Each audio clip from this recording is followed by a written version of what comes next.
Hello friends, Radhe Radhe. आज मैं आपके साथ में शेयर कर रही हूँ गंगा दशहरा की सरल पूजा विधि।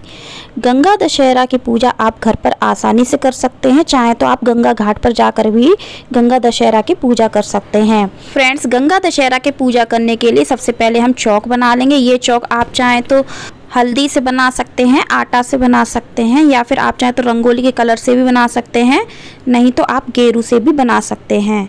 तो इस तरह से गेरू से मैंने यहाँ पर एक चौक बना लिया है। चौक में आप अष्टदल कमल भी बना सकते हैं, या फिर आप सिंपल तरीके से स्वास्तिक बना सकते हैं। अगर आपको रंगोली अच्छे से आती है तो आप रंगोली भी बना सकते हैं। फ्रेंड्स, ऐसा माना जाता है कि गंगा दशहरा के दिन ही माता गंगा धरती पर अवतरित हुई थी, क्योंकि भागीरथी जी ने उनके लिए काफ़ी तपस्या हुई थी। उनकी तपस्या के फलस्वरूप ही माता गंगा धरती पर आई थी।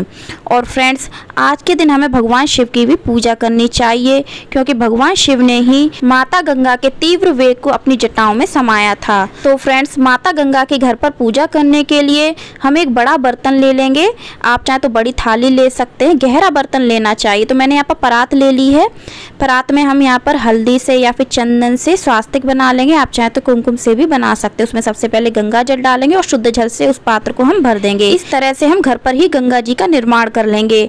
फ्रेंड्स, जब हम गंगा जल में शुद्ध जल डालते हैं तो वह गंगा जल ही बन जाता है। तो अगर आपके घर के आसपास गंगा जी नहीं है या फिर आप नहीं जा पाते हैं तो आप घर पर ही गंगा जी का निर्माण करके आज के दिन गंगा दशहरा की पूजा कर सकते हैं। फ्रेंड्स, आज के दिन सबसे पहले हमें भगवान शिव की पूजा करनी चाहिए। तो भगवान शिव की पूजा करने के लिए मैंने शिवलिंग को गंगा जी में विराजित कर लिया है। आप चाहे तो फोटो से भी उनकी पूजा कर सकते हैं। अगर आपके पास फोटो है तो आप फोटो अलग से चौकी पर विराजित करके उनकी पूजा कर सकते हैं। तो शिवलिंग को हमने सबसे पहले शुद्ध जल से स्नान करवाया है, उसके बाद हमने उनको कच्चे दूध से स्नान करवाया है, और भगवान शिव को हम फिर से शुद्ध जल से स्नान करवा देंगे। इस तरह से आज के दिन हमें भगवान भोलेनाथ का जल अभिषेक जरूर करना चाहिए। तो भगवान भोलेनाथ की पूजा हम चंदन से करेंगे। फ्रेंड्स, गंगा दशहरा की पूजा वैसे तो ब्रह्म मुहूर्त में करनी चाहिए, क्योंकि ब्रह्म मुहूर्त में ही हम गंगा जी को दीपदान कर सकते हैं, या फिर आप सूर्यास्त होने के बाद गंगा जी को दीपदान कर सकते हैं। और फ्रेंड्स, आज के दिन दीपदान का और दान करने का विशेष महत्व माना जाता है। अगर आपके आसपास गंगा जी नहीं है तो जो कोई भी जलाशय या फिर नदी है आपके आसपास, आप वहां पर दीपदान जरूर करें। और वो भी नहीं है तो आप घर पर ही इस तरह से गंगा जी बना करके आज के दिन दीपदान जरूर करें। तो हमने भगवान भोलेनाथ को अक्षत अर्पित किए हैं, वस्त्र रूपी मौली अर्पित की है, उनको हमने बेलपत्र अर्पित किया है। इसके बाद हम माता गंगा की पूजा करेंगे। तो माता गंगा की पूजा हम रोली से करेंगे, हल्दी से करेंगे, चाहे तो आप चंदन से भी कर सकते हैं।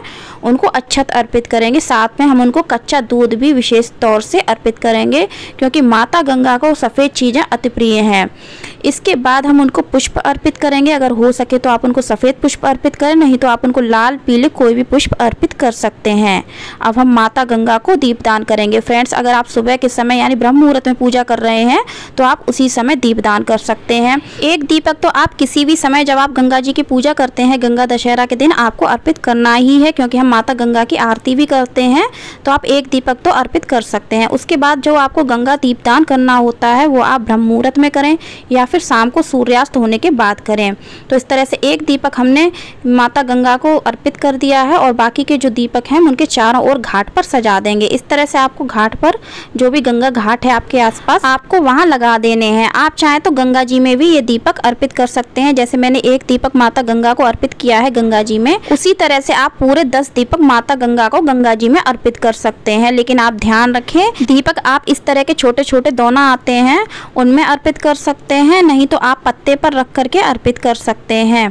इसके बाद हम माता गंगा को दक्षिणा अर्पित करेंगे। फ्रेंड्स, गंगा दशहरा के दिन 10 अंक का विशेष महत्व होता है। तो आप जो भी चीज़ें अर्पित करें उनको 10 के अंक में अर्पित करें। तो हमने माता गंगा को 10 सिक्के अर्पित किए। फ्रेंड्स, आज के दिन हमें गंगा घाट को भी सजाना चाहिए, पूजा करनी चाहिए। तो गंगा घाट की भी हमने इस तरह से रोली से चंदन से पूजा करी है। अगर आप आज के दिन गंगा जी पर स्नान करने जाते हैं या फिर पूजा करने जाते हैं तो आपको इसी तरह से घाट की पूजा करनी चाहिए। इसके बाद हम उनको भोग अर्पित कर देंगे। तो हमने उनको मेवा का भोग लगाया है, आप मिश्री का भी लगा सकते हैं या फिर मिठाई का भी लगा सकते हैं। उनको हमने सुहाग की सामग्री अर्पित की है। आप वस्त्र भी अर्पित कर सकते हैं, क्योंकि गंगा घाट पर आज के दिन साड़ी का विशेष महत्व होता है, साड़ी दान की जाती है। तो आप आज के दिन साड़ी भी दान कर सकते हैं। फ्रेंड्स, जैसा कि मैंने आपको बताया आज के दिन 10 अंक का विशेष महत्व होता है। तो आप फल 10 की संख्या में अर्पित कर सकते हैं, सुहाग की सामग्री 10 की संख्या में अर्पित कर सकते हैं, भोग भी आप 10 की संख्या में लगा सकते हैं।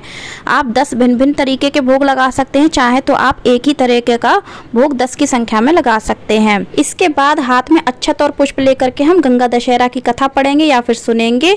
कथा का वीडियो आपको मेरे चैनल पर मिल जाएगा, वीडियो का लिंक आपको डिस्क्रिप्शन बॉक्स में दे दूंगी। हाथ में जो अक्षत और पुष्प लिए थे उनको हम गंगा माता में ही समर्पित कर देंगे। गंगा घाट के हम चरण स्पर्श करेंगे। पूजा में हमसे जो भी भूल चूक हुई हो उसके लिए हम क्षमा याचना करेंगे, अपने सुख समृद्धि की कामना करेंगे, परिवार की सुख समृद्धि की कामना करेंगे। इस तरह से फ्रेंड्स हमारी गंगा दशहरा की पूजा संपन्न हो जाती है।